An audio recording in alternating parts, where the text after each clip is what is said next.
Satyavati block साखी गोपाल पुरी जिलार समस्त युवकर्मी नेतृत्व में समस्त युवशक्ति मानक नहीं भारतीय जनता दल युव मोर्चा तरफ एक विराट युव मोर्चा सभा अनुष्ठित हो जाएगी। बैठक में सरकार द्वारा साधारण नागरिक प्रति अन्याय और असहयोग, बेकारी समस्या, ऋण खिलाफ असुविधा और अनुदान ठकामी आदि मुख्य प्रसंग थिला। ଏହି ସଭାରେ ଯୁବ ମୋର୍ଚ୍ଚାକୁ କେଉଁଭଳି ଶକ୍ତିଶାଳୀ କରିବା ଏବଂ ଏହାକୁ କେଉଁଭଳି ଆଗକୁ ନେବା ଏହାକୁ ନେଇ କୋଣାର୍କରେ ଚନ୍ଦ୍ରଭାଗା ମୁହାଣ କୂଳରେ ସୂର୍ଯ୍ୟୋଦୟ ସମୟରେ ଏକ ବିରାଟ ଶପଥ ଗ୍ରହଣ କାର୍ଯ୍ୟକ୍ରମ ହେବାର ସୂଚନା ଦିଆଯାଇଛି।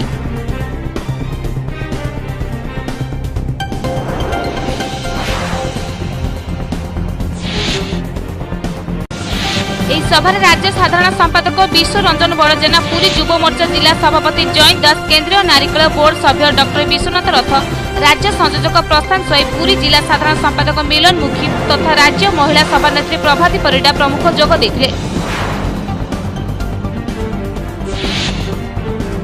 सुवर्णपुर जिला अग्रसेन भवन ठारे मागणा चक्षु चिकित्सा शिविर अनुष्ठित हो जायछि। जिला मारवाड़ी युव मोर्चा तरफ आयोजित एही शिविर को जिलापाल दाशरथी सतपथ